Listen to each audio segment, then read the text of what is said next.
ਸਭ ਤੋਂ ਪਹਿਲਾਂ ਤਾਂ ਮੈਂ ਐਸਐਫਐਸ ਨੂੰ ਮੁਬਾਰਕਬਾਦ ਦਿੰਦਾ ਕਿ ਉਹਨਾਂ ਦੀ ਫਾਰਮੇਸ਼ਨ ਦੇ 11 ਵਰੇ ਪੂਰੇ ਹੋਏ ਨੇ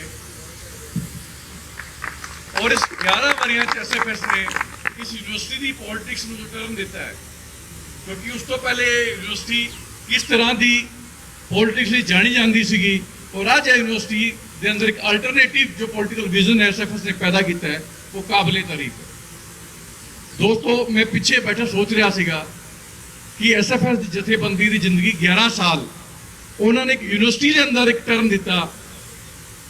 ਸ਼ਹੀਦ ਭਗਤ ਸਿੰਘ ਦੀ ਪੋਲੀਟੀਕਲ ਜ਼ਿੰਦਗੀ 7-8 ਸਾਲ ਉਹਨਾਂ ਨੇ ਪੂਰੇ ਮੁਲਕ ਦੀ ਪੋਲਿਟਿਕਸ ਨੂੰ ਟਰਨ ਦਿੱਤਾ। ਸਹੀ ਟਾਈਮ ਤੇ ਸਹੀ ਇੰਟਰਵੈਂਸ਼ਨ ਸਹੀ ਆਈਡੀਆਜ਼ ਨਾਲ ਅਗਰ ਕੋਈ ਕਰੇ ਤਾਂ ਮੁਲਕ ਦੇ ਇਤਿਹਾਸ ਨੂੰ ਕਿਵੇਂ ਬਦਲ ਸਕਦਾ ਹੈ, ਸ਼ਹੀਦ ਆਜ਼ਮ ਭਗਤ ਸਿੰਘ ਤੋਂ ਸਿੱਖਿਆ ਜਾ ਸਕਦਾ।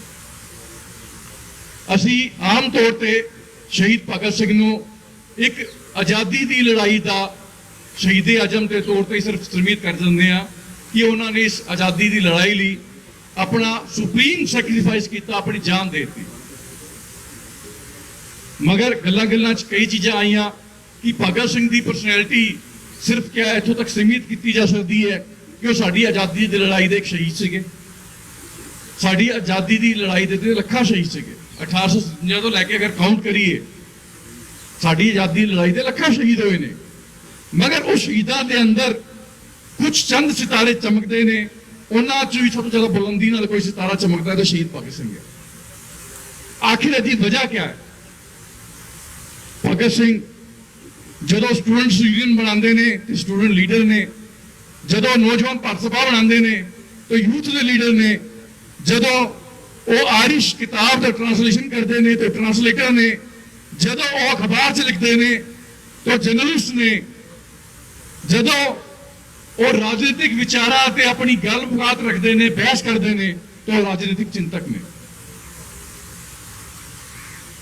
ਦੋਸਤੋ, ਭਗਤ ਸਿੰਘ ਦੀ ਪਰਸਨੈਲਿਟੀ ਦੇ ਕਈ ਅਲੱਗ-ਅਲੱਗ ਅਸੀਂ ਉਹ ਦੇਖ ਸਕਦੇ ਹਾਂ ਛਾਵਾਂ। ਉਹ ਇੱਕ 23 ਸਾਲ ਦੀ ਉਮਰ 'ਚ ਇੱਕ ਮੁਕੰਮਲ ਇਨਸਾਨ ਕਿਵੇਂ ਸੀਗੇ, ਮੁਕੰਮਲ ਐਕਟਿਵਿਸਟ ਕਿਵੇਂ ਸੀ। ਔਰ ਸਿਰਫ ਇੱਥੋਂ ਤੱਕ ਸੀਮਿਤ ਨਹੀਂ ਕਰ ਰਹੀ ਗੱਲਾਂ, ਘੱਟੋ ਘੱਟ ਸਾਧਨਾ ਨਾਲ ਵੀ ਤੁਸੀਂ ਕਿਵੇਂ ਮੂਵਮੈਂਟ ਲੜ ਸਕਦੇ ਹੋ। ਉਹ ਅਗਰ ਸਿੱਖਣਾ ਹੈ ਤਾਂ ਸ਼ਹੀਦ ਆਜ਼ਮ ਭਗਤ ਸਿੰਘ ਤੋਂ ਤੁਸੀਂ ਸਿੱਖ ਸਕਦੇ ਹੋ। ਮੈਂ ਜੋ ਗੱਲ ਪਹਿਲੇ ਕਹੀ ਥੋੜੀ ਜੀ, ਉਸ ਤੋਂ ਪਹਿਲੇ ਸਾਥੀ ਐਸਐਫਐਸ ਦੇ ਡਿਟੇਲ ਨਾਲ ਕਾਫੀ ਸਮਝਾ ਗਏ। ਭਗਤ ਸਿੰਘ ਹੋਂਦ 'ਚ ਕਿਵੇਂ ਆਏ, ਉਹਨਾਂ ਦੀ ਪਰਿਵਾਰਿਕ ਪ੍ਰਿਸ਼ਠਭੂਮੀ ਉਹ ਸਾਰੀ ਇੱਕ ਮਦਦ ਕਰਦੀ ਹੈ। ਦੇਸ਼ ਦਾ ਨੈਸ਼ਨਲ ਫਰੀडम ਫਾਈਟ ਜਿਹੜਾ ਮੂਵਮੈਂਟ ਹੈ ਉਹ ਅੰਦੋਲਨ ਮਦਦ ਕਰਦਾ ਹੈ ਕਿ ਇੱਕ ਇਨਸਾਨ ਭਗਤ ਸਿੰਘ ਦਾ ਰੂਪ ਅਖਤਿਆਰ ਕਰਦਾ ਹੈ। ਮਗਰ ਭਗਤ ਸਿੰਘ ਸਿਰਫ ਦੇਸ਼ ਦੀ ਆਜ਼ਾਦੀ ਨਹੀਂ ਚਾਹੁੰਦੇ ਸੀ ਕਿ ਦੇਸ਼ ਨੂੰ ਆਜ਼ਾਦ ਕਰਾਣਾ ਹੈ, ਉਸ ਲਈ ਆਪਣਾ ਬਲੀਦਾਨ ਕਰ ਦੇਣਾ, ਉਹਦੇ ਲਈ ਇੱਕ ਦਿਨ ਰਾਤ ਮਿਹਨਤ ਕਰਨੀ ਸਿਰਫ ਉਹ ਸੀਮਤ ਨਹੀਂ ਸੀਗਾ, ਉਹ ਉਹਨਾਂ ਦਾ ਇਮੀਡੀਏਟ ਏਜੰਡਾ ਸੀਗਾ। ਮਗਰ ਭਗਤ ਸਿੰਘ ਦਾ ਵਿਜ਼ਨ ਉਸ ਤੋਂ ਅੱਗੇ ਵੱਧ ਕੇ ਸੀਗਾ। ਭਗਤ ਸਿੰਘ ਜਦ ਜੇਲ੍ਹ 'ਚ ਸੀਗੇ, ਜੇਲ੍ਹ 'ਚ ਰਹਿੰਦੇ ਹੋਏ ਉਹਨਾਂ ਨੇ ਭੁੱਖ ਹੜਤਾਲਾਂ ਕੀਤੀਆਂ, ਅਸੀਂ ਜਾਣਦੇ ਹਾਂ। ਮਗਰ ਗਾਂਧੀ ਤੋਂ ਜਿਹੜਾ ਭੁੱਖ ਹੜਤਾਲਾਂ ਕੀਤੀਆਂ ਇਹ ਨਹੀਂ ਪਤਾ ਹੋਇਆ ਸੀ। ਗਾਂਧੀ ਨੂੰ ਨਾਮ ਤਰ੍ਹਾਂ ਕਿ ਉਹਨੇ ਭੁੱਖ ਹੜਤਾਲ ਨਾਲ ਬਹੁਤ ਅੰਦੋਲਨ ਲੜੇ। ਠੀਕ ਹੈ, ਗਾਂਧੀ ਇੱਕ ਆਪਣੀ ਜਗ੍ਹਾ, ਮੈਂ ਉਹਦਾ ਕੰਟਰਡਿਕਟ ਨਹੀਂ ਕਰ ਰਿਹਾ ਇਸ ਚੀਜ਼ ਤੋਂ, ਮਗਰ ਭਗਤ ਸਿੰਘ ਲੜਾਈ ਦਾ ਹਰ ਪੈਂਤਰਾ ਇਸਤੇਮਾਲ ਕਰਦੇ ਸੀਗੇ। ਕੋਈ ਪੈਂਤਰਾ ਨਹੀਂ ਛੱਡਿਆ। ਦੁਸ਼ਮਣ ਨੂੰ ਤੰਗ ਕਿਵੇਂ ਕਰਨਾ ਹੈ, ਉਹਨਾਂ ਲੜਨਾ ਕਿਵੇਂ ਹੈ, ਉਹਦੀ ਜੇਲ੍ਹ 'ਚ ਰਹਿ ਕੇ ਵੀ ਕਿਵੇਂ ਲੜਨਾ ਹੈ, ਉਹਦੀ ਕੈਦ 'ਚ ਰਹਿ ਕੇ ਵੀ ਕਿਵੇਂ ਲੜਨਾ ਹੈ, ਉਹ ਦੁਸ਼ਮਣ ਦੇ ਹੌਸਲੇ ਤੋੜਦੇ ਨੇ। ਔਰ ਸਭ ਤੋਂ ਵੱਡੀ ਚੀਜ਼ ਹੀ ਆਈ ਹੈ ਭਗਤ ਸਿੰਘ ਦੀ। ਔਰ ਤੁਸੀਂ ਅਗਰ ਦੇਖੋ ਉਹਨਾਂ ਦਾ ਇਤਿਹਾਸ ਪੂਰਾ ਪੜ੍ਹੋ, ਸਾਡੀ ਇੱਕ ਖਾਮੀ ਹੈ, ਚਾਹੇ ਅਸੀਂ ਸਟੂਡੈਂਟਸ ਹਾਂ ਫਿਰ ਵੀ ਇਹ ਸਾਨੂੰ ਆਪਣੇ ਮੁਲਕ ਦਾ ਇਤਿਹਾਸ ਨਹੀਂ ਪਤਾ ਪੂਰਾ। ਮੈਂ ਇਹ ਨਹੀਂ ਕਹਿੰਦਾ 2000 ਸਾਲ ਦਾ ਇਤਿਹਾਸ, ਸਾਨੂੰ ਮਾਡਰਨ ਇੰਡੀਆ ਦਾ ਵੀ ਇਤਿਹਾਸ ਨਹੀਂ ਪਤਾ। ਔਰ ਸਾਡੇ ਹਿੰਦੁਸਤਾਨ ਦੀ ਇੱਕ ਫੀਚਰ ਹੈ ਕਿਉਂਕਿ ਹਿੰਦੁਸਤਾਨ ਇੱਕ ਭਾਸ਼ਾ ਵਾਲਾ ਮੁਲਕ ਨਹੀਂ ਹੈ। ਇੱਥੇ ਕਈ ਤਰ੍ਹਾਂ ਦੀ ਭਾਸ਼ਾਵਾਂ, ਕਈ ਤਰ੍ਹਾਂ ਦੀ ਬੋਲੀਆਂ ਵਸਦੀਆਂ ਔਰ ਕਈ ਤਰ੍ਹਾਂ ਦੇ ਲੋਕ ਵਸਦੇ ਨੇ ਔਰ ਉਹਨਾਂ ਦਾ ਸਾਈਕੋਲੋਜੀਕਲ ਲੈਵਲ, ਉਹਨਾਂ ਦਾ ਕਲਚਰਲ ਲੈਵਲ ਵੀ ਡਿਫਰੈਂਟ ਹੈ। ਹਿੰਦੁਸਤਾਨ ਦੇ ਆਜ਼ਾਦੀ ਦੇ ਅੰਦੋਲਨ ਨੂੰ ਅਸੀਂ ਦੇਖ ਲਓ, ਬੰਗਾਲ ਔਰ ਪੰਜਾਬ ਦੀ ਭੂਮਿਕਾ ਔਰ ਬਾਕੀ ਸੂਬਿਆਂ ਦੀ ਭੂਮਿਕਾ। ਬੰਗਾਲ ਵੀ ਕੁਝ ਅਲੱਗ ਜਗ੍ਹਾ ਖੜਾ ਹੋ ਕੇ ਸੋਚਦਾ ਹੈ, ਪੰਜਾਬ ਵੀ ਕੁਝ ਅਲੱਗ ਜਗ੍ਹਾ ਖੜਾ ਹੋ ਕੇ ਸੋਚਦਾ ਹੈ। ऐसा नहीं है कि बाकी हिंदुस्तान लड़िया नहीं। सब तो पहली लड़ाई अगर देखिए टीपू सुल्तान ਕਰਨਾਟਕਾ 'ਚ ਕਰ ਰਹੇ ਨੇ ਅੰਗਰੇਜ਼ਾਂ ਦੇ ਖਿਲਾਫ। ਉਹਨਾਂ ਨੇ ਵੀ ਕੋਈ ਕੰਪਰੋਮਾਈਜ਼ ਨਹੀਂ ਕੀਤਾ। ਉਹ ਚਾਹੁੰਦੇ ਤੇ ਕੰਪਰੋਮਾਈਜ਼ ਕਰ ਸਕਦੇ ਸੀਗੇ, ਪੈਨਸ਼ਨਾਂ ਮਿਲ ਸਕਦੀਆਂ ਸੀਗੀਆਂ, ਆਪਣੇ ਪੁੱਤਰ ਵੀ ਕੁਰਬਾਨ ਕਰਤੇ, ਆਪਣੀ ਵੀ ਸ਼ਹੀਦੀ ਦੇਤੀ ਕਿ ਹਿੰਦੁਸਤਾਨ ਨੂੰ ਗੁਲਾਮ ਨਹੀਂ ਹੋਣ ਦੇਣਾ। ਹਿੰਦੁਸਤਾਨ ਅੱਜ ਇਸ ਰੂਪ 'ਚ ਤੇ ਨਹੀਂ ਸੀਗਾ, ਮਗਰ ਆਪਣੀ ਧਰਤੀ ਨੂੰ ਗੁਲਾਮ ਨਹੀਂ ਹੋਣ ਦੇਣਾ। ਇਸ ਕਨਸੈਪਟ ਨਾਲ ਟੀਪੂ ਸੁਲਤਾਨ ਅੰਗਰੇਜ਼ਾਂ ਨਾਲ ਲੜੇ। ਤਾਂ ਦੋਸਤੋ ਉਸ ਉੱਥੋਂ ਤੋਂ ਹੀ ਸ਼ੁਰੂ ਹੋਈ ਲੜਾਈ 47 ਤੱਕ ਹਿੰਦੁਸਤਾਨ 'ਚ ਵੱਖ-ਵੱਖ ਜਗ੍ਹਾ ਤੇ ਵੱਖ-ਵੱਖ ਤਰੀਕੇ ਨਾਲ ਲੜੀ ਗਈ ਔਰ ਲੱਖਾਂ ਲੋਕਾਂ ਨੇ ਉੱਚ ਕੁਰਬਾਨੀਆਂ ਦਿੱਤੀਆਂ। ਸ਼ੁਰੂਆਤੀ ਲੜਾਈ ਮੋਟੇ ਤੌਰ ਤੇ ਸਿੱਧੀ ਸੀਗੀ ਕਿ ਸਾਡੇ ਮੁਲਕ ਤੇ ਕਬਜ਼ਾ ਹੋ ਰਿਹਾ, ਉਸ ਕਬਜ਼ੇ ਨੂੰ ਹੋਣ ਨਹੀਂ ਦੇਣਾ। ਮਗਰ ਜਦੋਂ ਕਬਜ਼ਾ ਹੋ ਗਿਆ, ਅਸੀਂ ਅਗਰ ਦੇਖਦੇ ਹਾਂ 1848 ਤੱਕ ਆਉਂਦੇ ਨੇ ਪੰਜਾਬ ਵੀ ਕਬਜ਼ਾ ਲਿਆ ਗਿਆ ਹੈ। ਜਦੋਂ ਕਬਜ਼ਾ ਹੋ ਗਿਆ ਤਾਂ ਉਸ ਤੋਂ ਬਾਅਦ ਹੁਣ ਅੰਗਰੇਜ਼ਾਂ ਨੂੰ ਇਸ ਮੁਲਕ ਤੋਂ ਕੱਢਣਾ ਕਿਵੇਂ, ਉਹਦੇ ਲਈ ਜੋ ਰਾਜਨੀਤਿਕ ਬਹਿਸ ਮੁਸਾਮਦੇ ਹੁੰਦੇ ਰਹੇ। 1885 ਚ ਕਾਂਗਰਸ ਬਣੀ। ਉਸ ਤੋਂ ਬਾਅਦ ਸ਼ੁਰੂਆਤੀ ਤੌਰ ਤੇ ਕਾਂਗਰਸ ਦਾ ਕੋਈ ਲਕਸ਼ ਹੀ ਨਹੀਂ ਸੀਗਾ ਔਰ ਕਾਂਗਰਸ ਲੰਬੇ ਟਾਈਮ ਤੱਕ ਡੋਮੀਨੀਅਨ ਸਟੇਟਸ ਦੀ ਮੰਗ ਕਰਦੀ ਰਹੀ। ਸਿਰਫ ਹਿੰਦੁਸਤਾਨ ਦੀ ਅਗਰ ਪੋਲਿਟਿਕਸ ਦੇਖੀਏ, ਸਭ ਤੋਂ ਪਹਿਲੇ ਗਦਰੀ ਬਾਬੇ ਨੇ ਜਿਨ੍ਹਾਂ ਨੇ ਪੂਰੀ ਆਜ਼ਾਦੀ ਦੀ ਗੱਲ ਕੀਤੀ। ਉਹ ਗਦਰੀ ਬਾਬੇ ਜਿਹੜੇ ਕੈਨੇਡਾ ਔਰ ਅਮਰੀਕਾ 'ਚ ਵਸਦੇ ਸੀਗੇ, ਮਗਰ ਦਿਲ ਹਿੰਦੁਸਤਾਨ 'ਚ ਵਸਦਾ ਸੀਗਾ। ਹਿੰਦੁਸਤਾਨ ਦੀ ਆਜ਼ਾਦੀ ਲਈ ਉਹਨਾਂ ਨੂੰ ਲੱਗਿਆ ਇੱਕ ਮਾਕੂਲ ਮੌਕਾ ਹੈ, ਜਦੋਂ ਫਸਟ ਵਰਲਡ ਵਾਰ ਚੱਲ ਰਹੀ ਹੈ, ਅਸੀਂ ਹਿੰਦੁਸਤਾਨ 'ਚ ਜਾ ਕੇ ਉੱਥੇ ਅਗਰ ਆਰਮਡ ਰਿਬੈਲੀਅਨ ਕਰਵਾ ਸਕਦੇ ਹਾਂ ਤਾਂ ਹਿੰਦੁਸਤਾਨ ਆਜ਼ਾਦ ਹੋ ਸਕਦਾ। ਉਹ ਕੋਸ਼ਿਸ਼ ਕੀਤੀ ਗਈ, ਮਗਰ ਉਹਨਾਂ ਦਾ ਪਲਾਨ ਪਹਿਲੇ ਐਕਸਪੋਜ਼ ਹੋ ਗਿਆ। ਬਹੁਤ ਸਾਰੇ ਗਦਰੀ ਬਾਬੇ ਅਰੈਸਟ ਹੋ ਗਏ, ਕਈਆਂ ਨੂੰ ਫਾਂਸੀ ਸਜ਼ਾ ਹੋਈ, ਜੇਲਾਂ ਹੋਈਆਂ। ਉਹ ਮੂਵਮੈਂਟ ਜੋ ਇੱਕ ਸਹੀ ਪੋਲਿਟੀਕਲ ਤਰਜੀਹ ਚੱਲ ਰਿਹਾ ਸੀਗਾ ਕਿ ਪੂਰਨ ਆਜ਼ਾਦੀ ਔਰ ਸਾਮਰਾਜਯਵਾਦ ਨੂੰ ਐਕਸਪੋਜ਼ ਕਰਨਾ, ਉਹ ਆਪਣਾ ਮੁਕਾਮ ਹਾਸਿਲ ਨਹੀਂ ਕਰ ਪਾਇਆ। ਅਗਰ ਅਸੀਂ ਫਿਜ਼ੀਕਲ ਤੌਰ ਤੇ ਦੇਖੀਏ, ਕਿਉਂਕਿ ਪਹਿਲੇ ਸਾਰੇ ਅਰੈਸਟ ਹੋ ਗਏ, ਕਰਤਾਰ ਸਿੰਘ ਸਰਾਭਾ ਔਰ ਬਾਕੀ ਸਾਥੀ, ਔਰ ਉਹਨਾਂ ਨੂੰ ਫਾਂਸੀਆਂ ਹੋ ਗਈਆਂ, ਅੰਦੋਲਨ ਕਮਜ਼ੋਰ ਪੈ ਗਿਆ। ਲੇਕਿਨ ਉਹਨਾਂ ਨੇ ਹਿੰਦੁਸਤਾਨ ਦੇ ਅੰਦਰ ਪੂਰਨ ਆਜ਼ਾਦੀ ਦੀ ਮੰਗ ਦੀ ਗੱਲ ਫੋਰਫਰੰਟ ਤੇ ਲਿਆਤੀ, ਅੱਗੇ ਲਿਆਤੀ ਕਿ ਸਿਰਫ ਡੋਮੀਨੀਅਨ ਸਟੇਟਸ ਨਹੀਂ, ਸਾਨੂੰ ਪੂਰੀ ਆਜ਼ਾਦੀ ਚਾਹੀਦੀ। ਔਰ ਜਦੋਂ ਬੰਗਾਲ ਦੇ ਅੰਦਰ ਵੀ ਅਸੀਂ ਦੇਖਦੇ ਹਾਂ, ਅੰਸ਼ੁਲਨ ਸਮਿਤੀ ਜਾਂ ਯੁਗਾਂਧਰ ਦਲ, ਉਹ ਇੱਕ ਆਰਮਡ ਸਟਰਗਲ ਕਰ ਰਿਹਾ ਬੰਗਾਲ 'ਚ ਅੰਗਰੇਜ਼ਾਂ ਦੇ ਖਿਲਾਫ। ਪੰਜਾਬ 'ਚ ਔਰ ਯੂਪੀ 'ਚ ਜੋ ਸਗਬਗਾਟ ਹੋ ਰਹੀ ਹੈ ਔਰ ਜੋ ਭਗਤ ਸਿੰਘ ਔਰ ਉਹਨਾਂ ਦਾ ਜਿਹੜਾ ਦਲ ਹੈ, ਉਹ ਇੱਕ ਜੋ ਪੈਰਲਲ ਇੱਕ ਨੈਰੇਟਿਵ ਪੇਸ਼ ਕਰ ਰਿਹਾ। ਕਿਉਂਕਿ ਅਸੀਂ ਪਹਿਲੇ ਦੀ ਕਾਂਗਰਸ ਦੇ ਅੰਦਰ ਵੀ ਦੇਖਦੇ ਹਾਂ, ਸਾਨੂੰ ਅਸੀਂ ਪੜ੍ਹਿਆ ਵੀ ਹੈ ਕਿ ਕਾਂਗਰਸ ਦੇ ਅੰਦਰ ਵੀ ਦੋ ਦਲ ਸੀ, ਨਰਮ ਦਲ ਤੇ ਗਰਮ ਦਲ। ਹੁਣ ਗਰਮ ਦਲ ਤੋਂ ਕਈ ਵਾਰ ਇਹ ਲੱਗਦਾ ਕਿ ਸ਼ਾਇਦ ਉਹ ਹਿੰਦੁਸਤਾਨ 'ਚ ਅੰਗਰੇਜ਼ਾਂ ਨੂੰ ਜ਼ਬਰਦਸਤੀ ਬਾਹਰ ਕੱਢਣਾ ਚਾਹੁੰਦੇ ਸੀਗੇ, ਆਰਮਡ ਇੰਸਰਕਸ਼ਨ ਦੇ ਜ਼ਰੀਏ ਜਾਂ ਹਥਿਆਰਬੰਦ ਹੋ ਕੇ ਅੰਗਰੇਜ਼ਾਂ ਨੂੰ ਬਾਹਰ ਕੱਢਣਾ ਚਾਹੁੰਦੇ ਸੀਗੇ। ਉਹ ਐਸੀ ਗੱਲ ਨਹੀਂ ਸੀਗੀ। ਕਾਂਗਰਸ ਸਿਰਫ ਦੋ ਧੜੇ ਕੀ ਸੀਗੇ ਕਿ ਸਿਰਫ ਅੰਗਰੇਜ਼ੀ ਸਰਕਾਰ ਨੂੰ ਅਰਜ਼ੀਆਂ ਦੇਣੀਆਂ ਕੁਝ ਸਹੂਲਤਾਂ ਵਾਸਤੇ ਜਾਂ ਧਰਨੇ ਵੀ ਮਾਰਨੇ ਨੇ। ਨਰਮ ਦਲ ਕਹਿੰਦਾ ਸੀ ਸਿਰਫ ਅਰਜ਼ੀਆਂ ਦੇਣੀ ਹੈ, ਗਰਮ ਦਲ ਕਹਿੰਦਾ ਸੀ ਸਾਨੂੰ ਧਰਨੇ ਵੀ ਕਰਨੇ ਚਾਹੀਦੇ। ਇੰਨਾ ਹੀ ਦੋਨਾਂ ਦੇ ਆਪਸ ਚ ਅੰਤਰ ਸੀਗਾ। ਮਗਰ ਉਸ ਤੋਂ ਵੱਧ ਕੇ ਜਿਹੜੀ ਗੱਲ ਹੋਈ ਕਿ ਹਿੰਦੁਸਤਾਨ ਦੀ ਪੂਰਨ ਆਜ਼ਾਦੀ ਚਾਹੀਦੀ ਹੈ ਔਰ ਆਜ਼ਾਦੀ ਕਦੀ ਮੰਗ ਕੇ ਨਹੀਂ ਮਿਲਦੀ, ਇਹਦੇ ਲਈ ਲੜਨਾ ਪੈਂਦਾ ਹੈ, ਸੈਕਰੀਫਾਈਸ ਕਰਨਾ ਪੈਂਦਾ। ਔਰ ਉਸ ਤੋਂ ਵੱਡੀ ਗੱਲ ਜੋ ਹੈ, ਜੋ ਸ਼ਹੀਦ ਭਗਤ ਸਿੰਘ ਨੇ ਸਮਝੀ, ਹਿੰਦੁਸਤਾਨ ਦੀ ਆਮ ਜਨਤਾ ਜਿਹੜੀ ਸੀ, ਜਿਹੜੇ ਚਾਹੇ ਕਿਸਾਨ ਹੋਏ ਚਾਹੇ ਮਜ਼ਦੂਰ ਹੋਏ, ਉਹ ਰਾਜਾ ਕੌਣ ਹੈ ਉਹਨੂੰ ਕੋਈ ਫਰਕ ਹੀ ਨਹੀਂ ਪੈਂਦਾ ਸੀ, ਕਿਉਂਕਿ ਉਹਦੀ ਜ਼ਿੰਦਗੀ 'ਚ ਕੋਈ ਬਦਲਾਅ ਹੀ ਨਹੀਂ ਆਉਂਦਾ ਸੀ। ਚਾਹੇ ਪਹਿਲੇ ਮੁਗਲਸ ਹੋਣ, ਚਾਹੇ ਬਾਅਦ 'ਚ ਅੰਗਰੇਜ਼ ਆ ਗਏ, ਉਹਨੇ ਖੇਤਾਂ 'ਚ ਮਜ਼ਦੂਰੀ ਕਰਨੀ ਹੈ, ਉਹਦੀ ਮਜ਼ਦੂਰੀ ਲੁੱਟੀ ਜਾਣੀ ਹੈ, ਉਹਨੇ ਗਰੀਬ ਹੀ ਰਹਿਣਾ ਹੈ, ਉਹਦਾ ਹੱਕ, ਉਹਦੀ ਮਿਹਨਤ ਦਾ ਹੱਕ ਉਹਨੂੰ ਮਿਲਣਾ ਹੀ ਨਹੀਂ ਹੈ, ਤੇ ਉਹਨੂੰ ਕੋਈ ਫਰਕ ਨਹੀਂ ਪੈਂਦਾ ਸੀ ਰਾਜਾ ਕੌਣ। ਇਸ ਲਈ ਉਸ ਆਮ ਜਨਤਾ ਤੱਕ ਪਹੁੰਚਣਾ ਔਰ ਉਸ ਆਮ ਜਨਤਾ ਦੀ ਮਿਹਨਤ ਨੂੰ ਲੁੱਟ ਨੂੰ ਰੋਕਣਾ, ਇਸ ਚੀਜ਼ ਤੇ ਸਾਡੀ ਆਜ਼ਾਦੀ ਦੀ ਲੜਾਈ ਦੇ ਜਿਹੜੇ ਸ਼ੁਰੂਆਤੀ ਲੋਕ ਸੀ ਉਹਨਾਂ ਨੇ ਵੀ ਨਹੀਂ ਸੋਚਿਆ, ਕਿਉਂਕਿ ਇਹ ਅੱਗੋਂ ਤੋਂ ਹੀ ਗੱਲ ਸੀਗੀ ਕਿ ਸਾਡਾ ਸਮਾਜ ਕਿਵੇਂ ਦਾ ਬਣਨਾ ਚਾਹੀਦਾ। ਅੱਜ ਵੀ ਅਗਰ ਹਿੰਦੁਸਤਾਨ 'ਚ ਵੀ ਅਸੀਂ ਵੇਖ ਲਈਏ, ਨੌਰਥ ਈਸਟ ਦੀ ਗੱਲ ਕਰ ਲਈਏ ਜਾਂ ਕਸ਼ਮੀਰ ਦੀ ਗੱਲ ਕਰ ਲਈਏ, ਕਸ਼ਮੀਰ 'ਚ ਆਪਣੇ ਦੇਸ਼ ਤੋਂ ਅਲੱਗ ਹੋਣ ਦੀ ਗੱਲ ਕਰਦੇ ਨੇ ਔਰ ਇੱਕ ਆਰਮਡ ਮੂਵਮੈਂਟ ਵੀ ਚਲਾ ਰਹੇ ਨੇ। ਕਸ਼ਮੀਰ ਦੇ ਲੀਡਰ ਨੂੰ ਕਦੀ ਪੁੱਛਿਆ ਜਾਏ, ਕਦੀ ਗੱਲ ਕੀਤੀ ਜਾਏ ਉਹਨਾਂ ਨਾਲ, ਤੁਹਾਡਾ ਕਿਹਦਾ ਪਰਸਪੈਕਟਿਵ ਕੀ ਹੈ, ਉਹ ਆਜ਼ਾਦੀ ਤੋਂ ਕਿ ਦੱਸ ਨਹੀਂ ਪਾਉਂਦੇ ਕਿ ਕਿਵੇਂ ਦਾ ਸਮਾਜ ਬਣਾਉਣਾ ਚਾਹੁੰਦੇ ਨੇ। ਮਗਰ ਭਗਤ ਸਿੰਘ ਔਰ ਉਹਨਾਂ ਦਾ ਜਿਹੜਾ ਪਾਰਟੀ ਸੀਗੀ, ਉਹਨਾਂ ਨੇ ਸਿਰਫ ਆਜ਼ਾਦੀ ਤੱਕ ਨਹੀਂ ਸੋਚਿਆ, ਆਜ਼ਾਦੀ ਤੋਂ ਅੱਗੇ ਦਾ ਸਮਾਜ ਵੀ ਸੋਚਿਆ ਕਿਵੇਂ ਦਾ ਬਣਨਾ ਹੈ। ਕਿਉਂਕਿ ਅਗਰ ਲੋਕਾਂ ਦੀ ਆਰਥਿਕ ਜ਼ਿੰਦਗੀ 'ਚ ਕੋਈ ਬਦਲਾਵ ਨਹੀਂ ਆਇਆ ਤੇ ਉਹਨਾਂ ਦੀ ਰਾਜਨੀਤਿਕ ਜ਼ਿੰਦਗੀ 'ਚ ਵੀ ਬਦਲਾਵ ਨਹੀਂ ਆ ਸਕਦਾ। ਅੱਜ ਵੀ ਦੇਖ ਲਈ ਅਸੀਂ ਇਸ ਮੁਲਕ ਨੂੰ ਅੰਗਰੇਜ਼ ਗਏ 75 ਸਾਲ ਹੋ ਗਏ ਹੈ। ਗਰੀਬ ਪੋਲਿਟਿਕਲੀ ਕਿਵੇਂ ਸੋਚਦਾ ਹੈ, ਮਿਡਲ ਕਲਾਸ ਕਿਵੇਂ ਸੋਚਦੀ ਹੈ, ਅਪਰ ਕਲਾਸ ਕਿਵੇਂ ਸੋਚਦੀ ਹੈ, ਫਰਕ ਹੈ। ਗਰੀਬ ਨੂੰ ਤੇ ਅਹਿਸਾਸ ਹੀ ਨਹੀਂ ਹੋ ਪਾਉਂਦਾ ਕਿ ਮੈਂ ਆਜ਼ਾਦ ਹਾਂ। ਉਹ ਕਿੰਨਾ ਪੋਲਾਈਟ ਹੋ ਕੇ ਚੁੱਕ ਕੇ ਮਜ਼ਦੂਰ ਨਾਲ ਕਿਸੇ ਗੱਲ ਕਰੋ, ਤੁਸੀਂ ਆਕੜ ਨਾਲ ਗੱਲ ਕਰਦੇ ਹੋ। ਉਹ ਮਜ਼ਦੂਰ ਤੁਹਾਡੇ ਨਾਲ ਚੁੱਕ ਕੇ ਬਾਊ ਜੀ ਕਹਿ ਕੇ ਗੱਲ ਕਰਦਾ ਹੈ। ਉਹ ਇਕੁਐਲਿਟੀ ਦੀ ਭਾਵਨਾ ਹੀ ਨਹੀਂ ਉਹਦੇ ਅੰਦਰ ਪੋਲਿਟਿਕਲੀ ਅੱਜ ਵੀ ਆਈ। ਔਰ ਤੁਸੀਂ ਕਿਸੇ ਅਮੀਰ ਨਾਲ ਬੰਦੇ ਨਾਲ ਗੱਲ ਕਰ ਰਹੇ ਹੋ, ਤੁਸੀਂ ਪ੍ਰਾਈਡ ਹੋ ਜਾਂਦੇ ਹੋ, ਚਾਹੇ ਉਹ ਬੰਦਾ 2 ਟਕੇ ਦਾ ਨਾ ਹੋ।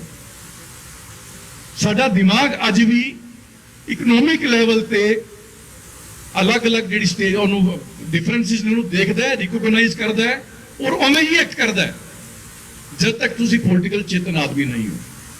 ਅਗਰ ਤੁਸੀਂ ਰਾਜਨੀਤਿਕ ਤੌਰ ਤੇ ਚੇਤਨ ਹੋ, ਤੁਸੀਂ ਹਰ ਇਨਸਾਨ ਨੂੰ ਇਨਸਾਨ ਦੇ ਤੌਰ ਤੇ ਦੇਖੋਗੇ, ਨਾ ਜੈਂਡਰ ਦੇਖੋਗੇ, ਨਾ ਉਹਦੀ ਕਾਸਟ ਦੇਖੋਗੇ, ਨਾ ਉਹਦਾ ਰਿਲੀਜਨ ਦੇਖੋਗੇ, ਨਾ ਉਹਦੀ ਇਕਨੋਮੀ ਦੇਖੋਗੇ।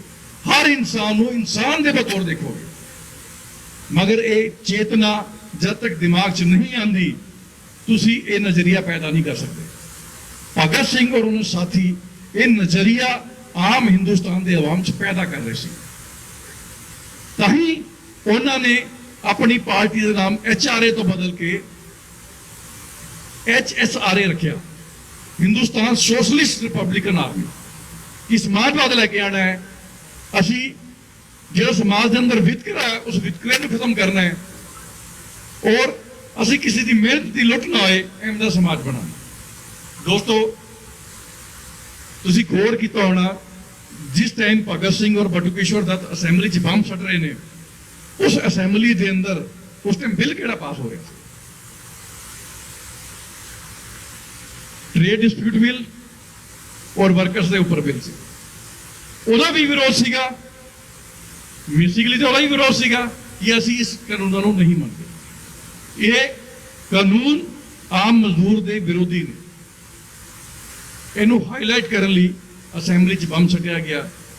ਔਰ 2 ਚੀਜ਼ਾਂ ਜੋ ਮੈਂ ਸਮਝਦਾ ਸਾਨੂੰ ਅੱਜ ਬੜੀ ਉਹਨਾਂ ਸੋਚਣੀ ਚਾਹੀਦੀਆਂ ਨੇ।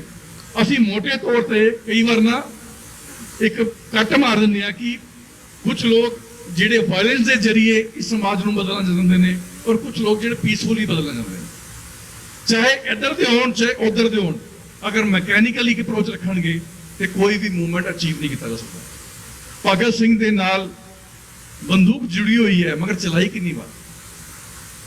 ਸਾਂਡਰ ਨੂੰ ਗੋਲੀ ਮਾਰੀ ਸੀਗੀ ਔਰ ਅਸੈਂਬਲੀ 'ਚ ਇੱਕ ਧਮਾਕਾ ਹੀ ਕੀਤਾ ਸੀਗਾ ਜਿੰਨਾ ਕਿਸੇ ਨੂੰ ਨੁਕਸਾਨ ਨਾ ਹੋਏ। ਮਗਰ ਜ਼ਿਆਦਾਤਰ ਅੰਦੋਲਨ ਤੇ ਉਹਨਾਂ ਦਾ ਪੀਸਫੁਲੀ ਰਿਹਾ। ਜੇਲ੍ਹ ਦੇ ਅੰਦਰ ਭੁੱਖ ਹੜਤਾਲਾਂ, ਬਾਹਰ ਵੀ ਜੋ ਅੰਦੋਲਨ ਕੀਤਾ ਉਸ ਤੋਂ ਪਹਿਲੇ, ਉਹ ਪੀਸਫੁਲੀ ਰਿਹਾ। ਮਗਰ ਉਹਨਾਂ ਦਾ ਇਹ ਕੋਈ ਬੰਦ ਨਹੀਂ ਸੀਗਾ ਕਿ ਪੀਸ ਤੋਂ ਅੱਗੇ ਵਧਣਾ ਨਹੀਂ। ਜੋ ਲੋਕ ਬੰਦ ਲਗਾ ਦਿੰਦੇ ਨੇ ਅੰਦੋਲਨਾਂ ਦੇ ਕਿ ਇਸ ਤੋਂ ਪਾਰ ਜਾਣਾ ਹੀ ਨਹੀਂ, ਹਕੀਕਤ 'ਚ ਬੰਦ ਨੂੰ ਮੰਨਦੇ ਨਹੀਂ। ਕਿਵੇਂ? ਮੈਂ 2 ਉਦਾਹਰਨ ਦੇਣਾ ਚਾਹਾਂਗਾ ਤੁਹਾਨੂੰ, ਕਿਉਂਕਿ ਇੰਡੀਅਨ ਫਰੀडम ਮੂਵਮੈਂਟ ਦੇ ਅੰਦਰ ਮਹਾਤਮਾ ਗਾਂਧੀ ਦੇ ਉੱਪਰ ਇਹ ਠੱਪਾ ਲਗਾਇਆ ਗਿਆ ਕਿ ਮਹਾਤਮਾ ਗਾਂਧੀ ਸ਼ਾਂਤੀ ਦੇ ਪੁਜਾਰੀ ਸੀ। ਕਿਆ ਮਹਾਤਮਾ ਗਾਂਧੀ ਨੇ ਫਸਟ ਵਰਲਡ ਵਾਰ ਦੇ ਅੰਦਰ ਅੰਗਰੇਜ਼ੀ ਆਰਮੀ 'ਚ ਭਰਤੀ ਹੋਣ ਲਈ ਹਿੰਦੁਸਤਾਨ ਦੇ ਨੌਜਵਾਨਾਂ ਨੂੰ ਐਲਾਨ ਨਹੀਂ ਕੀਤਾ? ਉਹਨਾਂ ਨੇ ਕਿਹਾ ਨਾ, ਫਸਟ ਵਰਲਡ ਵਾਰ ਦੇ ਅੰਦਰ ਅੰਗਰੇਜ਼ਾਂ ਦੀ ਮਦਦ ਕੀਤੀ ਜਾਏ ਤੇ ਇਸ ਸ਼ਰਤ ਤੇ ਸਾਡੇ ਦੇਸ਼ ਨੂੰ ਆਜ਼ਾਦੀ ਦੇ ਦੇਣਗੇ। ਵਰਲਡ ਵਾਰ 'ਚ ਪੀਸ ਹੋਣੀ ਸੀ, ਵਾਇਲੈਂਸ ਹੋਣੀ ਸੀ? ਵਾਇਲੈਂਸ ਹੋਣੀ ਸੀਗੀ। ਤੇ ਗਾਂਧੀ ਦਾ ਨੌਨ ਵਾਇਲੈਂਸ ਦਾ ਫਾਰਮੂਲਾ ਕਿੱਥੇ ਗਿਆ?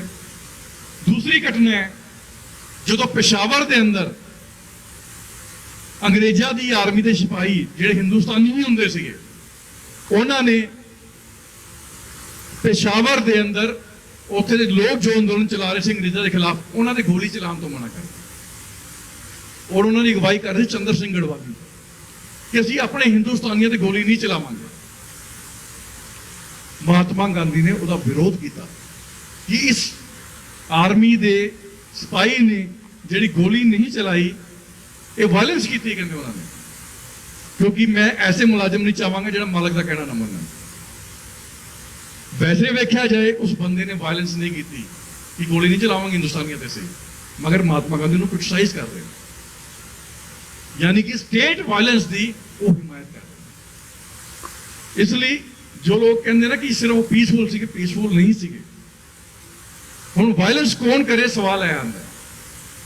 ਹੁਣ ਜਿਹੜੀ ਸਟੇਟ ਸਾਨੂੰ ਹਮੇਸ਼ਾ ਸੰਦੇਸ਼ ਦਿੰਦੀ ਹੈ ਕਿ ਪੀਸਫੁਲ ਤਰੀਕੇ ਨਾਲ ਲੜੋ, ਉਹੀ ਉਹ ਸਟੇਟ ਹਮੇਸ਼ਾ ਵਾਇਲੈਂਸ ਕਰਦੀ ਹੈ, ਹਮੇਸ਼ਾ ਕਰਦੀ ਹੈ। ਮਗਰ ਸਾਨੂੰ ਲੈਕਚਰ ਦਿੰਦੀ ਹੈ ਆਮ ਜਨਤਾ ਨੂੰ ਕਿ ਤੁਸੀਂ ਪੀਸਫੁਲੀ ਰਹੋ। ਹੁਣ ਹਰ ਇਨਸਾਨ ਪੀਸ 'ਚ ਹੀ ਰਹਿਣਾ ਚਾਹੁੰਦਾ ਹੈ। ਮੈਂ ਆਮ ਜਨਰਲ ਇਨਸਾਨ ਦੀ ਗੱਲ ਕਰ ਰਿਹਾ, ਉਹ ਪੀਸ 'ਚ ਹੀ ਰਹਿਣਾ ਚਾਹੁੰਦਾ, ਉਹ ਚਾਹੁੰਦਾ ਨਹੀਂ ਹੈ ਆਪਣੀ ਪੀਸ ਕੌਣ ਡਿਸਟਰਬ ਕਰਨਾ ਚਾਹੇਗਾ। ਮਗਰ ਤੁਹਾਡੀ ਕੋਈ ਪੀਸ ਆ ਕੇ ਡਿਸਟਰਬ ਕਰੇ, ਤੁਹਾਨੂੰ ਉਸ ਪੀਸ ਨੂੰ ਮੇਨਟੇਨ ਕਰਨ ਲਈ ਕੁਝ ਟਾਈਮ ਲਈ ਵਾਇਲੈਂਟ ਵੀ ਹੋਣਾ ਪੈ ਸਕਦਾ। ਮੰਨ ਲਓ ਇੱਥੇ ਅਸੀਂ ਪੀਸਫੁਲੀ ਬੈਠ ਕੇ ਗੱਲਬਾਤ ਕਰ ਰਹੇ ਹਾਂ, ਯੂਨੀਵਰਸਿਟੀ ਅਥਾਰਟੀਜ਼ ਪੁਲਿਸ ਨੂੰ ਭੇਜ ਦੇਣ ਔਰ ਜ਼ਬਰਦਸਤੀ ਕਹਿਣ ਜੀ ਚੱਕੋ ਆਪਣਾ ਇਹ ਮਾਈਕ ਮੋਇਕ ਇੱਥੇ ਮੀਟਿੰਗ ਨਹੀਂ ਹੋਣ ਦੇਣੀ, ਕੀ ਕਰੋਗੇ ਤੁਸੀਂ? ਤੁਸੀਂ ਉਹਦਾ ਵਿਰੋਧ ਕਰੋਗੇ ਕਿ ਨਹੀਂ ਕਰੋਗੇ? ਤੁਸੀਂ ਕਰੋਗੇ। ਅਗਰ ਉਹ ਜ਼ਬਰਦਸਤੀ ਤੋਂ ਉਤਰਨ, ਤੁਸੀਂ ਫੋਰਸਫੁਲੀ ਵੀ ਉਹਨਾਂ ਦਾ ਵਿਰੋਧ ਕਰੋ। ਹੁਣ ਉਹ ਵਾਇਲੈਂਸ ਤੁਹਾਡੇ ਤੇ ਕਿੰਨੇ ਥੋਪੀ? ਤੁਸੀਂ, ਤੁਹਾਡੇ ਕੋਲ ਚੁਆਇਸ ਨਹੀਂ ਰਹਿੰਦੀ ਕਈ ਵਾਰ। ਔਰ ਹਮੇਸ਼ਾ ਜੋ ਜਨਤਾ ਹੈ, ਜਿਹੜੀ ਗਰੀਬ ਜਨਤਾ ਹੈ, ਉਹ ਚੁਆਇਸ ਦੀ ਅਭਾਵ 'ਚ ਹੀ ਵਾਇਲੈਂਟ ਹੁੰਦੀ ਹੈ, ਉਹਦਾ ਕੋਈ ਸ਼ੌਂਕ ਨਹੀਂ ਹੁੰਦਾ ਉਹ ਵਾਇਲੈਂਟ ਹੋਣਾ। ਔਰ ਗਰੀਬ ਜਨਤਾ ਆਮ ਤੌਰ ਤੇ ਕੋਈ ਵੀ ਅੰਦੋਲਨ ਹੋਏ ਉਹ ਪੀਸਫੁਲ ਹੀ ਹੁੰਦਾ ਹੈ। ਕੁਝ ਖਾਸ ਮੌਕਿਆਂ ਤੇ ਉਹ ਵਾਇਲੈਂਟ ਹੁੰਦਾ ਜਦੋਂ ਉਹਨੂੰ ਐਸਾ ਹੋਣ ਤੇ ਮਜਬੂਰ ਕੀਤਾ ਜਾਂਦਾ ਹੈ। ਪੀਸ ਔਰ ਵਾਇਲੈਂਸ ਇਹ ਆਮ ਜਨਤਾ ਦੇ ਹੱਥ 'ਚ ਨਹੀਂ ਮੇਨਟੇਨ ਰਹੇਗੀ, ਇਹ ਰੂਲਿੰਗ ਕਲਾਸ ਦੇ ਹੱਥ 'ਚ ਹੁੰਦੀ ਹੈ। ਉਹ ਤੁਹਾਨੂੰ ਕਿੰਨੇ ਮੌਕੇ ਦੇ ਰਹੀ ਹੈ ਬੋਲਣ ਦੇ, ਲੜਨ ਦੇ, ਵਿਰੋਧ ਕਰਨ ਦੇ।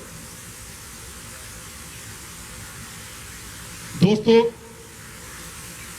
ਅਗਰ ਉਸ ਟਾਈਮ ਦੀ ਅੰਗਰੇਜ਼ੀ ਹਕੂਮਤ ਅਗਰ ਨਿਆਂ ਕਰਦੀ ਹੁੰਦੀ ਕਿ ਭਗਤ ਸਿੰਘ ਪੈਦਾ ਹੁੰਦਾ ਨਹੀਂ ਹੁੰਦਾ ਸੀਗਾ, ਕਿਉਂਕਿ ਭਗਤ ਸਿੰਘ जैसे क्रांतिकारी इनजस्टिस के खिलाफ ही पैदा हो सकता है। अगर जस्टिस ऑलरेडी डिलीवर हो रहा है तो ਤੁਹਾਡੇ 'ਚ ਕੋਈ ਵੀ ਰੈਬੇਲੀਅਨ ਨੇਚਰ ਦਾ ਨਹੀਂ ਹੋਏਗਾ। ਕਿਉਂ ਰੈਬਲ ਦੀ ਕਰਨ ਦੀ ਲੋੜ ਹੈ? ਕਿਉਂ ਵਿਦਰੋਹ ਕਰਨਾ ਹੈ? ਰੈਬਲ ਕਰਨ ਦੀ ਜ਼ਰੂਰਤ ਹੀ ਉਦੋਂ ਪੈਂਦੀ ਹੈ ਜਦੋਂ ਤੁਸੀਂ ਵਿਤਕਰਾ ਦੇਖਦੇ ਹੋ, ਵਿਤਕਰਾ ਹੋ ਰਿਹਾ ਹੁੰਦਾ। ਤੇ ਇਹ ਸਾਡੇ ਮੁਲਕ ਨਹੀਂ, ਪੂਰੀ ਦੁਨੀਆ ਦਾ ਇਤਿਹਾਸ ਹੈ ਰਿਹਾ। ਅਸੀਂ ਕੋਈ ਨਵੇਂ ਲੋਕ ਨਹੀਂ ਆ ਕਿ ਇੱਕ ਲੜਾਈ ਲੜ ਰਹੇ ਹਾਂ। ਪੂਰੀ ਦੁਨੀਆ ਨੇ ਆਪਣੀ ਲੜਾਈਆਂ ਲੜੀਆਂ, ਪੂਰੀ ਦੁਨੀਆ ਨੇ ਆਪਣੀ ਲੜਾਈਆਂ ਦੋਨੋਂ ਤਰੀਕਿਆਂ ਨਾਲ, ਜਦੋਂ ਜਿੱਥੇ ਜਿਹਦੀ ਲੋੜ ਹੋਈ। ਜਿਵੇਂ ਮੈਂ ਗੱਲ ਕੀਤੀ ਸ਼ਹੀਦ ਭਗਤ ਸਿੰਘ ਨੇ ਜੇਲ੍ਹ ਦੇ ਅੰਦਰ ਜਿਵੇਂ ਤੰਗ ਕੀਤਾ ਔਰ ਜੋ ਲੌਜਿਕ ਬਿਲਡ ਕੀਤੇ, ਕੁਝ ਕਮਾਲ ਦੇ ਇਨਸੀਡੈਂਟ ਨੇ ਅੰਦਰ ਦੇ ਵੀ। ਹੁਣ ਵੈਸੇ ਮੋਟੇ ਤੌਰ ਤੇ ਦੇਖੀਏ ਕਿ ਬੰਦਾ ਜੇਲ੍ਹ 'ਚ ਹੈ ਤੇ ਜੇਲ੍ਹ 'ਚ ਉਹਨੂੰ ਲੱਗਦਾ ਕਿ ਮੈਂ ਕੁਝ ਨਹੀਂ ਕਰ ਸਕਦਾ, ਔਰ ਜੇਲ੍ਹ 'ਚ ਪਾਇਆ ਵੀ ਤਾਂ ਜਾਂਦਾ ਤਾਂ ਕਿ ਤੂੰ ਕੁਝ ਕਰ ਨਾ ਸਕੇ। ਸਰਕਾਰਾਂ ਜੇਲ੍ਹ 'ਚ ਕਿਉਂ ਪਾਉਂਦੀਆਂ ਨੇ ਕ੍ਰਾਂਤੀਕਾਰੀਆਂ ਨੂੰ? ਤਾਂ ਕਿ ਜੋ ਬਾਹਰ ਰਹਿ ਕੇ ਕਰ ਰਹੇ ਸੀਗੇ ਉਹ ਅੰਦਰ ਰਹਿ ਕੇ ਗਤੀਵਿਧੀਆਂ ਬੰਦ ਹੋ ਜਾਣ, ਉਹ ਕੁਝ ਕਰ ਨਾ ਸਕਣ। ਭਗਤ ਸਿੰਘ ਤੇ ਉਹਨਾਂ ਸਾਥੀਆਂ ਨੇ ਦੱਸਿਆ ਕਿ ਅਸੀਂ ਜੇਲ੍ਹ 'ਚ ਵੀ ਬਹੁਤ ਕੁਝ ਕਰ ਸਕਦੇ। ਅਗਰ ਦਿਮਾਗ ਤੁਹਾਡਾ ਕੈਦ ਨਹੀਂ ਹੈ, ਉਹ ਆਜ਼ਾਦ ਹੈ, ਉਹ ਸੋਚਦਾ ਹੈ, ਤੁਸੀਂ ਜੇਲ੍ਹ 'ਚ ਵੀ ਦੁਸ਼ਮਣ ਨੂੰ ਤੰਗ ਕਰ ਸਕਦੇ ਹੋ। ਭੁੱਖੇ ਰਹਿ ਕੇ ਵੀ ਤੰਗ ਕਰ ਸਕਦੇ ਹੋ। ਭੁੱਖੇ ਰਹੇ, ਟੌਰਚਰ ਸਿਆ ਕਿ ਖਾਣਾ ਨਹੀਂ ਖਾਵਾਂਗੇ, ਆਪਣੀ ਮੰਗਾਂ ਮਨਵਾਵਾਂਗੇ। ਮੰਗਾਂ ਕੀ ਸੀਗੀਆਂ ਕਿ ਸਾਨੂੰ ਭਗਤ ਸਿੰਘ ਨੇ ਉਹਦਾ ਵਿਰੋਧ ਕਰਦੇ ਚਿੱਠੀਆਂ ਲਿਖੀਆਂ ਔਰ ਉਹਨਾਂ ਦੇ ਜਵਾਬ ਵੀ ਆਏ। ਭਗਤ ਸਿੰਘ ਟ੍ਰਿਬਿਊਨ ਦੇ ਐਡੀਟਰ ਨੂੰ ਲੈਟਰ ਲਿਖ ਰਹੇ ਨੇ ਕਿ ਹਿੰਦੁਸਤਾਨੀ ਫਰੀडम ਮੂਵਮੈਂਟ ਤੇ ਤੁਸੀਂ ਜਿਹੜੇ ਆਰਟੀਕਲ ਲਿਖ ਰਹੇ ਹੋ ਉਹ ਆਰਟੀਕਲ ਧਾਰ ਨਹੀਂ ਹੈਗੀ, ਉਹ ਕਮਜ਼ੋਰ ਨੇ, ਉਹਨਾਂ ਨੂੰ ਮਜ਼ਬੂਤ ਬਣਾਉਣਾ ਜ਼ਰੂਰੀ ਹੈ। ਅੱਜ ਤੁਸੀਂ ਸੋਚ ਸਕਦੇ ਹੋ ਕਿ ਤੁਸੀਂ ਤੁਹਾਡੀ ਉਮਰ ਦੇ ਹੀ ਸੀਗੇ, ਉਹ ਤੁਹਾਡੇ ਛੋਟੇ ਹੋਣੇ ਸ਼ਾਇਦ।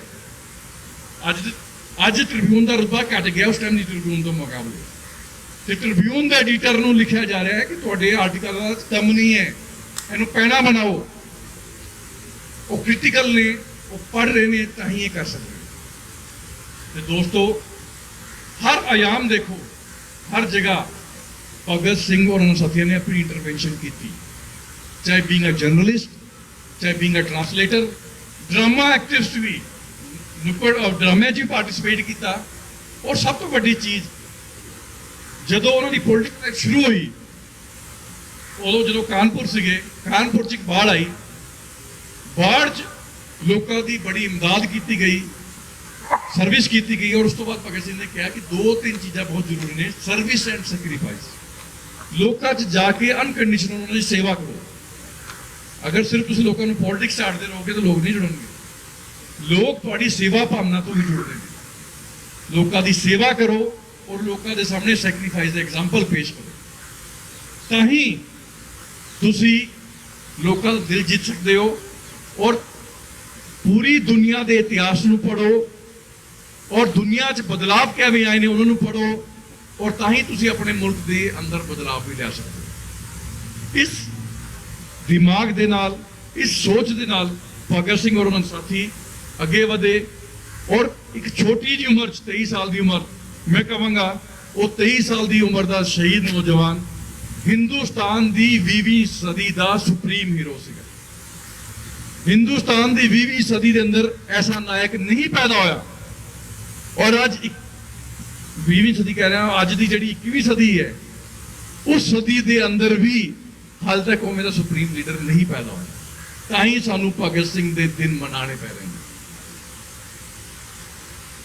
ਅੱਜ ਵੀ, ਕਿਉਂਕਿ ਜਿੰਨੀ ਛੋਟੀ ਉਮਰ 'ਚ ਜਿਸ ਤਰ੍ਹਾਂ ਉਹਨਾਂ ਨੇ ਉਸ ਟਾਈਮ ਦੀ ਪੋਲਿਟਿਕਸ ਇੰਟਰਵੈਂਸ਼ਨ ਕੀਤੀ ਔਰ ਮਹਾਤਮਾ ਗਾਂਧੀ ਤੋਂ ਵੀ ਆਪਣਾ ਕੱਦ ਵੱਡਾ ਬਣਾ ਲਿਆ, ਉਹ ਛੋਟੀ ਗੱਲ ਨਹੀਂ ਸੀਗੀ ਉਸ ਟਾਈਮ ਦੇ ਅੰਦੋਲਨ ਦੇ ਵਿੱਚ।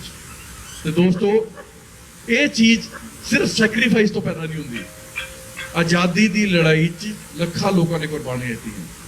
ਆਪਣੀ ਜ਼ਿੰਦਗੀ ਕੁਰਬਾਨ ਕਰ ਦੇਣਾ ਹੀ ਸਭ ਕੁਝ ਨਹੀਂ ਹੈ। ਜ਼ਿੰਦਗੀ ਕੁਰਬਾਨ ਕਿਉਂ ਕਰ ਰਹੇ ਹੋ ਉਹਦਾ ਪਤਾ ਹੋਣਾ, ਔਰ ਮੇਰੀ ਜ਼ਿੰਦਗੀ ਦੀ ਕੁਰਬਾਨੀ ਜ਼ਿਆਦਾ ਰੰਗ ਲੈ ਕੇ ਆਏ ਉਹ ਸਮਝ ਹੋਣਾ। ਉਹ ਸਮਝ ਵੱਲ ਅਗਰ ਚਲੋਗੇ ਤਾਂ ਹੀ ਭਗਤ ਸਿੰਘ ਬਣਨ ਵਾਲਾ ਕੇ ਚੱਲ ਸਕਦਾ ਕੋਈ।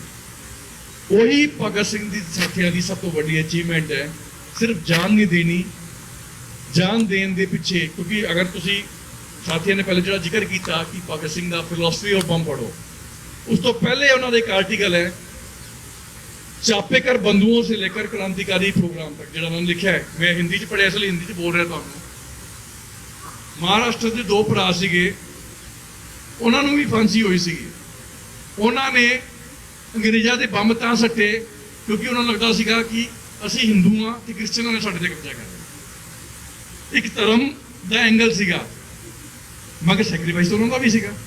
ਫਾਂਸੀ ਹੋਈ ਦੋਵਾਂ ਨੂੰ, ਮਗਰ ਉੱਥੋਂ ਦੀ ਕਹਿੰਦੇ ਗੱਲ ਤੋੜ ਕੇ ਐਕਚੁਅਲ ਨੂੰ ਦਿਸ਼ਾ ਦੇਣੀ ਜ਼ਰੂਰੀ ਹੈ। ਇਹ ਧਰਮ ਦੀ ਲੜਾਈ ਨਹੀਂ ਹੈ, ਇਹ ਐਂਟੀ ਇੰਪੀਰੀਅਲਿਸਟ ਲੜਾਈ ਹੈ। ਇਹ ਸਾਮਰਾਜਵਾਦ ਨੂੰ ਸਮਝਣ ਦੀ ਲੋੜ ਹੈ। ਭਗਤ ਸਿੰਘ ਤੇ ਉਹਨਾਂ ਸਾਥੀਆਂ ਤੋਂ ਪਹਿਲੇ ਜਿਹੜੇ ਨਾਰੇ ਲੱਗਦੇ ਸੀਗੇ, ਉਹ ਨਾਰਾ ਕੀ ਸੀਗਾ? ਵੰਦੇ ਮਾਤਰਮ ਜਾਂ ਮਹਾਤਮਾ ਗਾਂਧੀ ਦੀ ਜੈ। ਇਹ ਦੋਨੋਂ ਨਾਰੇ ਬੜੇ ਵੇਗ ਨਾਰੇ ਨੇ। ਵੰਦੇ ਮਾਤਰਮ ਕਿਆ ਹੈ? ਆਪਣੀ ਮਾਂ ਭੂਮੀ ਦੀ ਤੁਸੀਂ ਵੰਦਨਾ ਕਰਦੇ ਹੋ। ਮਗਰ ਭਗਤ ਸਿੰਘ ਨੇ ਜੋ ਨਾਰਾ ਮੁਕਤਾ ਚੱਕੇ ਪ੍ਰਮੁਖਤਾ ਚ ਲੈ ਕੇ ਆਏ, ਇਨਕਲਾਬ ਜਿੰਦਾਬਾਦ, ਉਸ ਨਾਰੇ ਦੇ ਅੰਦਰ ਇੱਕ ਪੋਲਿਟਿਕਸ ਹੈ। ਤੁਸੀਂ ਕੀ ਚਾਹੁੰਦੇ ਹੋ?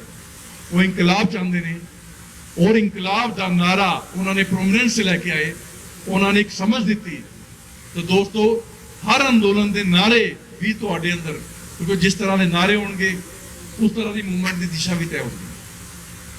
ਤੇ ਉਹ ਨਾਰੇ ਵੀ ਬਦਲਦੇ ਗਏ, ਔਰ ਦੁਨੀਆ ਦੇ ਇਤਿਹਾਸ ਦੇ ਅੰਦਰ ਦੇਖੋ, ਉਹਨਾਂ ਦੇ ਨਾਰੇ ਹੀ ਤੁਹਾਡੀ ਅੰਦੋਲਨ ਦੀ ਦਿਸ਼ਾ ਵੀ ਦੱਸਦੇ ਨੇ ਕਿ ਅੰਦੋਲਨ ਕਿਸ ਤਰ੍ਹਾਂ ਦਾ ਚੱਲ ਰਿਹਾ ਹੈ, ਕਿਵੇਂ ਚੱਲ ਰਿਹਾ ਹੈ। ਮੈਂ ਜ਼ਿਆਦਾ ਗੱਲ ਨਹੀਂ ਕਰਦਾ ਹੋਇਆ, ਮੈਂ ਇਹੀ ਕਹਿਣਾ ਚਾਹਾਂਗਾ, ਵਾਇਲੈਂਸ ਔਰ ਨੋਨ ਵਾਇਲੈਂਸ ਦੋਨੋਂ ਮੀਨਸ ਭਗਤ ਸਿੰਘ ਔਰ ਉਹਨਾਂ ਸਾਥੀਆਂ ਨੇ ਅਪਣਾਏ। ਉਹਨਾਂ ਨੇ ਇੱਕ ਚੀਜ਼ ਕਲੀਅਰ ਰੱਖੀ ਕਿ ਕੋਈ ਵੀ ਰੂਲਿੰਗ ਕਲਾਸ ਜਿਹੜੀ ਤੁਹਾਨੂੰ ਲੁੱਟ ਰਹੀ ਹੈ, ਤੁਹਾਡੀ ਥਾਲੀ ਤੋਂ ਰੋਟੀ ਲੈ ਕੇ ਜਾ ਰਹੀ ਹੈ, ਉਹ ਤੁਹਾਨੂੰ ਪੀਸਫੁਲੀ ਤੁਹਾਡੀ ਥਾਲੀ ਵਾਪਸ ਨਹੀਂ ਦੇ ਦੇਗੀ। ਤੁਹਾਨੂੰ ਵੀ ਲੜਨਾ ਪਏਗਾ। ਉਸ ਲੜਾਈ ਦੇ ਅੰਦਰ ਤੁਹਾਨੂੰ ਵਾਇਲੈਂਸ ਦਾ ਇਸਤੇਮਾਲ ਵੀ ਕਰਨਾ ਪਏਗਾ, ਔਰ ਤੁਹਾਨੂੰ ਆਪਣੇ ਆਪ ਨੂੰ ਇੱਕ ਹੱਦ ਤੱਕ ਮਹਿਦੂਦ ਕਰਨ ਦੀ ਜਿਹੜੀ ਗੱਲ ਹੈ, ਉਹ ਤੁਸੀਂ ਸਮੇਂ ਔਰ ਸਥਾਨ ਦੇ ਹਿਸਾਬ ਨਾਲ ਤੈਅ ਕਰੋਗੇ ਕਿੱਥੇ ਤੁਸੀਂ ਵਾਇਲੈਂਟ ਹੋਣਾ, ਕਿੱਥੇ ਤੁਸੀਂ ਨੋਨ ਵਾਇਲੈਂਟ ਨੂੰ ਇਸਤੇਮਾਲ ਕਰਨਾ। ਮਗਰ ਤੁਸੀਂ ਅਗਰ ਇੱਕ ਜਗ੍ਹਾ ਆਪਣੇ ਆਪ ਨੂੰ ਬੰਨ ਲਓਗੇ ਤਾਂ ਉਹ ਕਾਮਯਾਬੀ ਤੁਹਾਨੂੰ ਨਹੀਂ ਲੈ ਕੇ ਜਾ ਪਾਏਗਾ। ਤੇ ਮੈਂ ਤੁਹਾਡੇ ਸਟੂਡੈਂਟਸ ਦੇ ਅੰਦਰ ਅੱਜ ਇਹੀ ਗੁਜ਼ਾਰਿਸ਼ ਕਰਨਾ ਚਾਹਾਂਗਾ ਕਿ ਹਿੰਦੁਸਤਾਨ ਦਾ, ਖਾਸ ਤੌਰ ਤੇ ਪੰਜਾਬ ਦਾ ਇਤਿਹਾਸ ਜਾਣੀਏ, ਪੜ੍ਹੀਏ। ਜਿਹੜੀ ਪੋਲੀਟੀਕਲ ਡਿਬੇਟਸ ਹੋਈਆਂ 47 ਤੋਂ ਪਹਿਲੇ ਔਰ ਬਾਅਦ 'ਚ ਵੀ, ਉਹਨਾਂ ਨੂੰ ਜਾਣੀਏ ਔਰ ਪੜ੍ਹੀਏ। ਅਗਰ ਅਸੀਂ ਹਿੰਦੁਸਤਾਨ ਦੀ ਰਾਜਨੀਤੀ ਨੂੰ ਥੋੜਾ ਅਲੱਗ ਰੰਗ ਦੇਣਾ ਚਾਹੁੰਦੇ ਹਾਂ, ਅਲੱਗ ਰੰਗ ਦਾ ਮਤਲਬ ਮੈਂ ਇਹ ਨਹੀਂ ਕਹਿ ਰਿਹਾ ਕਿ ਤੁਹਾਡਾ ਅਲੱਗ ਝੰਡਾ ਹੋ ਜਾਏ ਪਾਰਟੀ ਦਾ, ਬਸ ਨਵੀਆਂ 15-20 ਸਾਲ 25 ਸਾਲ ਬਾਅਦ ਨਵੇਂ ਸਕੂਫੇ ਆ ਜਾਂਦੇ ਨੇ ਔਰ ਮੋਟੇ ਤੌਰ ਤੇ ਉਹਨਾਂ ਦੇ ਕੰਮਕਾਜ ਵੈਸੇ ਹੀ ਰਹਿੰਦੇ ਨੇ। ਕੋਈ ਕਰਪਸ਼ਨ ਦਾ ਨਾਰਾ ਦੇ ਕੇ ਆ ਜਾਏਗਾ, ਕੋਈ ਸ਼ਰਾਬਬੰਦੀ ਦੇ ਨਾਮ ਤੇ ਆ ਜਾਏਗਾ, ਕੋਈ ਨਸ਼ੇ ਨੂੰ ਖਤਮ ਕਰਨ ਦੇ ਨਾਮ ਤੇ ਆ ਜਾਏਗਾ, ਮਗਰ ਅਗਰ ਉਹਦੀ ਪੋਲਿਟਿਕਸ ਦੇ ਅੰਦਰ ਆਮ ਗਰੀਬ ਮਜ਼ਦੂਰ ਦੀ ਮਿਹਨਤ ਦੀ ਲੁੱਟ ਦੇ ਖਿਲਾਫ ਨਹੀਂ ਹੈ ਕੋਈ ਚੀਜ਼, ਉਸ ਲੁੱਟ ਨੂੰ ਰੋਕਣ ਲਈ ਅਗਰ ਕੁਝ ਨਹੀਂ ਹੈ ਤੇ ਹਿੰਦੁਸਤਾਨ ਦੀ ਆਮ ਜਨਤਾ ਨੂੰ ਜਸਟਿਸ ਨਹੀਂ ਮਿਲ ਸਕਦਾ।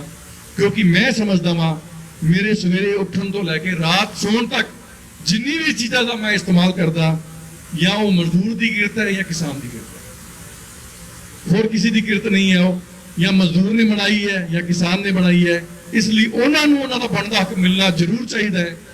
ਉਹਦੇ ਲਈ ਸਾਨੂੰ ਲੜਨਾ ਵੀ ਜ਼ਰੂਰ ਚਾਹੀਦਾ ਹੈ। ਅਗਰ ਉਸ ਕਲਾਸ ਨੂੰ ਅਸੀਂ ਭੁੱਲ ਜਾਵਾਂਗੇ ਤੇ ਸਾਡੀ ਲੜਾਈ ਕਦੇ ਵੀ ਕਾਮਯਾਬ ਨਹੀਂ ਹੋ ਸਕਦੀ।